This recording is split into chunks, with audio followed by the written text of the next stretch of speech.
Aujourd'hui, avec Authenticia, je suis dans une région magnifique, tout au cœur du Moyen Atlas, dans la ville étonnante de Khnifra. Et si je suis venu ici, en plein pays amazigh, c'est pour aller à la découverte d'un style musical qui personnellement est un de mes préférés ici au Maroc, la chanson amazigh. Et pour nous en parler, je suis avec un artiste épatant. Il s'appelle Younes Bahami et c'est un virtuose de l'instrument phare de la chanson amazigh, le lotar. Et Younes Bahami, très gentiment, m'a accueilli chez lui dans sa maison où pratiquement tous les jours, tous les soirs, toute la journée, il joue cette musique formidable. Mais avant de reparler de vous, Younes, la première question que je voudrais vous poser, c'est où est-ce que l'on joue votre style de musique ? Le genre de chanson que je chante moi, c'est le chant de la région du Moyen Atlas qu'on appelle en berbère Fezez.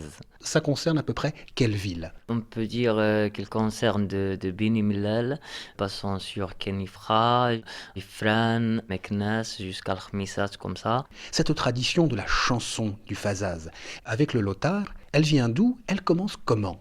À l'époque, il y avait seulement le haydous, qu'on fait avec des percussions seulement comme ça.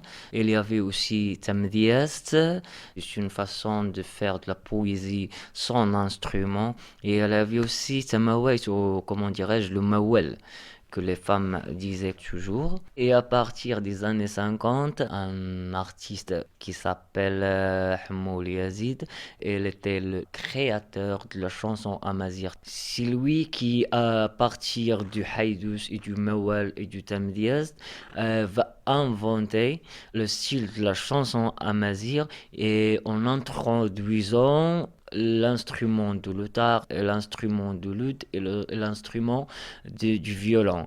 Et c'est le premier qui a inventé le costume commun pour les femmes qui dansaient, les danseuses dans le groupe de la musique.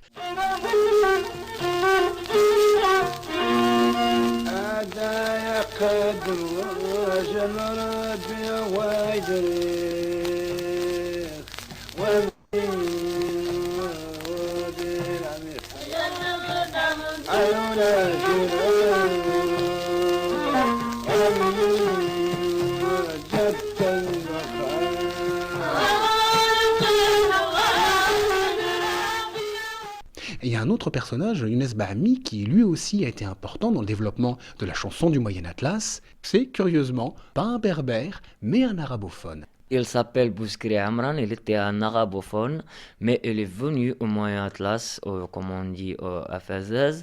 Il était totalement passionné de la musique de Hammoul Yazid et il va développer la technique de l'otar et devenir le maître du grand Mohamed Rouisha et d'autres artistes après. Alors ça, Younes Bahami, c'est quand même intéressant qu'un des pères de la chanson du lotar, de la musique amazigh, ne soit pas du tout berbère. Comme quoi, dans la musique comme ailleurs, le plus important, c'est toujours l'indimej ou le ta'ayouch, le vivre ensemble et le partage. Et Younes, Bouskri Amran, arabophone, maître du grand Mohamed Rouisha, lui bien sûr complètement berbérophone, de Khnifra.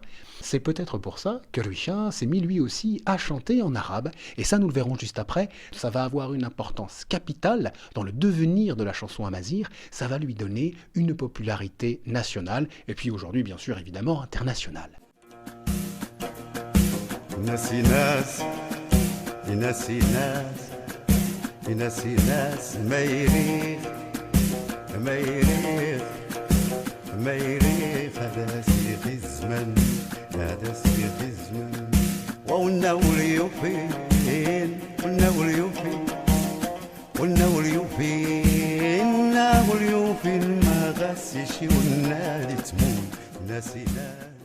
Nous sommes toujours à Khnifra avec Younes Bahami à la découverte de la chanson du Moyen Atlas. Younes, Mohamed Rouisha, il a fait bien plus